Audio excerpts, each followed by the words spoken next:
আল্লাহ রাব্বুল আলামিন বলেন, ইন্নামাল মুমিনুনাল্লাযীনা ইযা যুকিরাল্লাহু ওয়াজিলাত কুলুবুহুম। আল্লাহু আকবার। যাদের হৃদয়ে আছে আল্লাহর ভয়, তারা কভু পথ ভুলে যায় না। আল্লাহর প্রেম ছাড়া এই দুনিয়ায় কারো কাছে কোনো কিছু চায় না।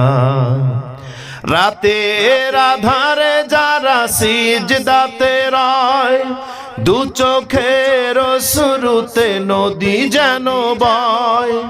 রাতের আধারে যারা সিজদাতে রয়, দু চোখের শুরুতে নদী যেন বয়। ছলনার হাত ছানি যতই আসুক, ছলনার হাত ছানি যতই আসুক, কখনো পিছনে ফিরে তাকায় না।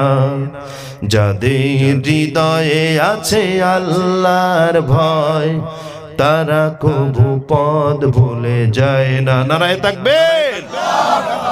আল্লাহ রাব্বুল আলামিন বলেন, ও দুনিয়ার মুসলমান শোনো, মুমিন যারা হবে তাদের এক নাম্বার কোয়ালিটি হলো ইযা যুকিরাল্লাহু ওয়াজিলাত কুলুবুহুম। যখনই কোন বান্দার সামনে, ইজা মানে যখন, যুকিরা মানে হলো জিকির, আর জিকির হলো আরবি, জিকিরের বাংলা হলো স্মরণ। ইজা যুকিরাল্লাহু, যখন আল্লাহর নাম স্মরণ হবে, কোন মুমিনের সামনে যখন একটু কান লাগান, বুঝতে সহজ হবে আপনি আমি মুমিন হতে পেরেছি কিনা, আপনার আমার ভিতরে মুমিনের কোয়ালিটি আছে কিনা, এই আলোচনা থেকে স্পষ্ট হয়ে যাবে। আল্লাহ রাব্বুল আলামিন বলেন, আমার নাম যখন উচ্চারিত হবে, ওয়াজিলাত কুলুবুহুম, তখন ওই বান্দার অন্তরটা প্রকম্পিত হয়ে যাবে। এখন আল্লাহর নাম শোনার পর আপনার অন্তর যদি প্রকম্পিত হয়, তাহলে বুঝবেন মুমিন হওয়ার একটা গুণ আপনি অর্জন করতে পেরেছেন। কথা বলেন ঠিক না বেঠিক? এ কথা কার? কোরআন হলো আয়না, নিজের সাথে মিলায় নেন। এখন ওয়াজিলাত কুলুবুহুম, অন্তর কেমনে প্রকম্পিত হবে, উদাহরণ দিলে, মিসাল দিলে বুঝতে সহজ হবে। এই যুবকেরা কই যাও? এই যুবক কই যাও? এক নাম্বার না দুই নাম্বার? বোঝে না। এক নাম্বার। আবার কিছু কিছু মুরব্বি ও বাবাজিও যাচ্ছে বিড়ি খাওয়ার জন্য, নাকি? বিড়ি খাওয়ারও ছুটি আছে নাকি? খবরদার, অল্প সময় একজন মানুষ উঠবেন না। যুবক, তোমার যদি খুব বেশি প্রয়োজন থাকে গিয়ে আবার চলে আসবে ইনশাআল্লাহ। আমার মুসলমান ভাইরা, ওয়াজিলাত কুলুবুহুম, অন্তর কেমনে প্রকম্পিত হয়? এই দুনিয়ার জমিনে আল্লাহ পাকের অসংখ্য গণিত বান্দা রয়েছেন, যারা আল্লাহর নাম শোনার সঙ্গে সঙ্গে যাদের দিলটা প্রকম্পিত হতো। তুর্কিস্তানে জন্মগ্রহণ করেছেন, নাম হলো আব্দুল্লাহ ইবনে মুবারক, জগৎ বিখ্যাত একজন তাবেঈ, ইন্তেকাল করেছেন। স্বপ্নের মধ্যে একজন মুরিদ দেখতে পেলেন স্বপ্নযোগে। আব্দুল্লাহ ইবনে মুবারক রাহমাতুল্লাহি আলাইহি বিশাল বড় একটা জান্নাত পেয়েছেন। সুবহানাল্লাহ বলেন। পীর সাহেব কোথায়? জান্নাতে। তখন মুরিদ এবার পীর সাহেবকে বলতেছে, পীর সাহেব, দুনিয়াতে আমলটা যেমন করছেন জান্নাতটাও তেমন পাইছেন। সুবহানাল্লাহ বলেন। আব্দুল্লাহ ইবনে মুবারক বলতেছে, হ্যাঁ, দুনিয়ায় আমি আমল করেছি, আল্লাহ তাআলা আমাকে খুব ভালো রেখেছেন, সুন্দর জান্নাত দিয়েছেন, আমার সম্মানও আল্লাহ তাআলা আমাকে দিয়েছেন। তবে আমার বাড়ির পাশে এক কামার ছিল, যে লোহারে পিটায় পিটায় হাতুড় দিয়ে দা কন্তা কুড়াল বানাতো। আল্লাহ আমাকে যে সম্মান করেছেন, ওই কামারটাকে আল্লাহ বেশি সম্মান করেছেন। মুরিদ বুঝেন তো, আইরে যে পীর সাহেব জগৎ বিখ্যাত আল্লাহর ওলি, তার চেয়ে একজন কামারের মর্যাদা বেশি, কামারের সম্মান বেশি। মুরিদার রাতে ঘুম হয় না, সকালবেলা মুরিদ ফজরের পর ওই কামারের বাড়িতে চলে গেছে। পর্দার অন্তরাল থেকে ডাক দিল, বোন, তোমার স্বামী ইন্তেকাল করেছেন অনেক আগে। ও বোন, জানতে চাই তোমার স্বামীর এমন কি ভালো গুণ ছিল, যে তোমার স্বামীর এমন কি ভালো গুণ ছিল, কি ভালো আমল ছিল, আমাকে বলবে নাকি? খুব গুরুত্বপূর্ণ কথা। স্ত্রী ডাক দিয়ে বলল, ও আল্লাহর বান্দা, আমার স্বামী একজন মূর্খ মানুষ, লেখাপড়া নাই, শিক্ষা দীক্ষা নাই, কোরআনটা পড়তে পারে না। আমার স্বামীর গুণ ছিল দুইটা। চিল্লায় বলেন কয়টা? সারাদিন আগুনের তেজ সহ্য করে কামারের কাজ করার পর যখন বাড়িতে আসতো, রাতের বেলা আল্লাহর কোরআনটা হাতের মধ্যে নিত।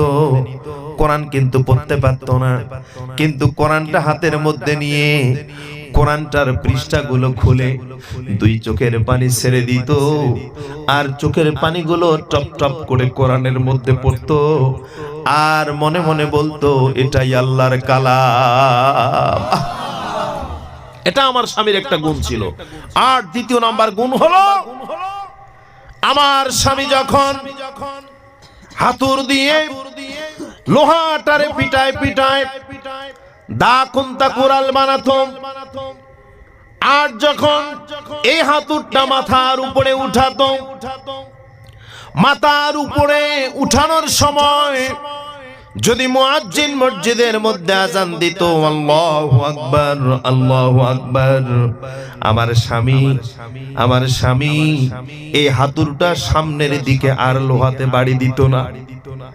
আল্লাহর নাম শোনার সঙ্গে সঙ্গে পিছন দিক থেকে হাতুড়টা ফেলে দিত, আর লাব্বাইক, আল্লাহু আকবার, লাব্বাইক বলে মসজিদের মধ্যে চলে যেত।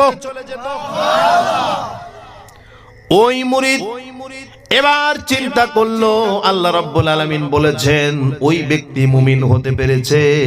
ওয়াজিলাত কুলুবুহুম, আল্লাহর নাম শোনার সঙ্গে সঙ্গে যখন তার অন্তরটা প্রকম্পিত হয়।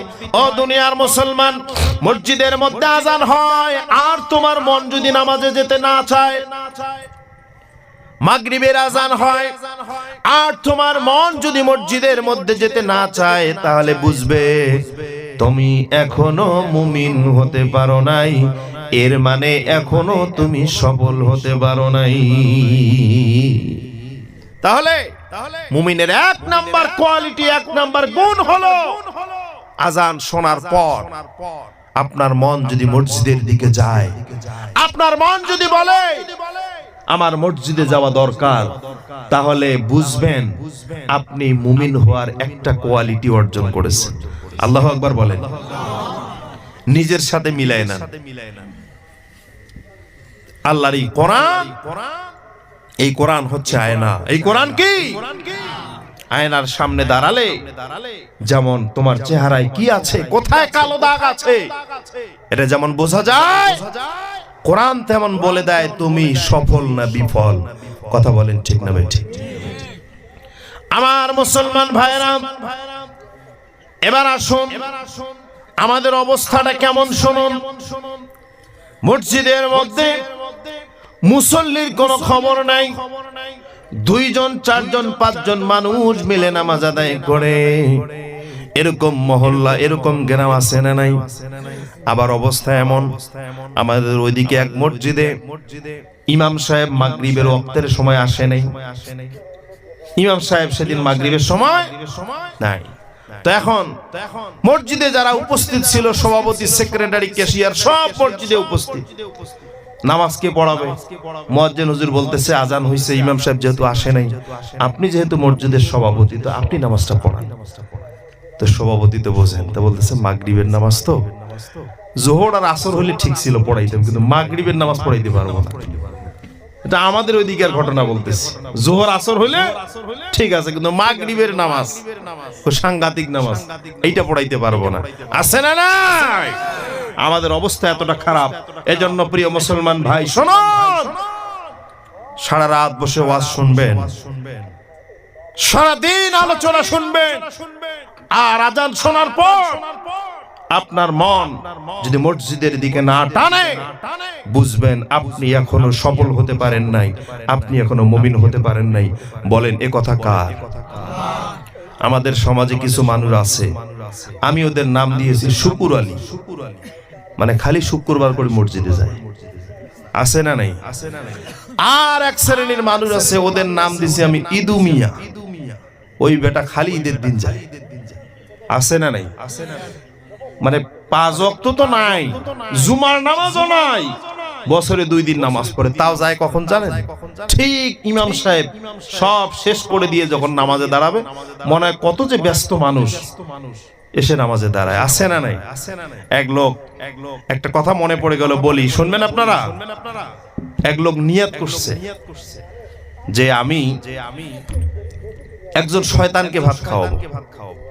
কাকে ভাত খাওয়াবো? মানুষ নিয়াত করে হুজুরকে ভাত খাওয়াবো, ইমামকে ভাত খাওয়াবো, মুয়াজ্জিনকে ভাত খাওয়াবো। এই বেচারা নিয়াত করছে যে আমি শয়তানকে ভাত খাওয়াবো। এখন ইমাম সাহেবের কাছে গিয়ে বলতেছে, হুজুর অবস্থা তো খুব খারাপ। কেন? আমি নিয়ত করে ফেলছি শয়তানকে খাওয়াবো। তো হুজুর তো বড় বিপদে, শয়তান তো আর দেখা যায় না। তো হুজুর বলল, ঠিক আছে তুমি আগামীকালকে আসো, আমি দেখি। তো ওই দিন বৃহস্পতিবার ছিল, শুক্রবার সকালে বেচারা যেহেতু নিয়ত করছে শুক্রবার শয়তানকে ভাত খাওয়াবে, এবার হুজুরের কাছে এসে বলতেছে, হুজুর শয়তান কি পাইলেন? বলে হ্যাঁ শয়তান পাইছি। তুমি একটা কাজ করবে, শয়তানকে যদি ভাত খাওয়ার নিয়ত পূর্ণ করতে চাও তাহলে শুক্রবার মসজিদে আসবে, মসজিদের দরজায় দাঁড়ায় থাকবে, দেখবে সবার শেষে কায় আসে, আর সবার শেষে এসে মসজিদ থেকে জুমার দিনে যে সবার শুরুতে যাবে ওকে ধরে ভাত খাওয়াবে, তোমার নিয়ত পূর্ণ হবে। এরকম মানুষ আছে না নাই? ও দুনিয়ার এমন ব্যস্ত, শুক্রবার দিনটাও ব্যস্ত, আল্লাহকে বলে যে আল্লাহ তুমি থাক, তুমি তোমার মতো থাকো, আমি খুব ব্যস্ত আছি, নামাজ পড়ে করব। আছে না নাই? তো বেচারা জুমার গেটে দাঁড়াইছে। ওই প্রতিদিন দেখবেন কিছু মানুষ আছে তাদের এত ব্যস্ত, তারা সবার শেষে আসে, সবার শুরুতে যায়, খালি কোন রকম 2 রাকাত ফরজ নামাজ পড়ে আবার দৌড়, আছে না নাই? এবার ওই দেখলো এক ব্যক্তি খুব তাড়াহুড়ো করে ইমাম সাহেব খুতবা শেষ নামাজে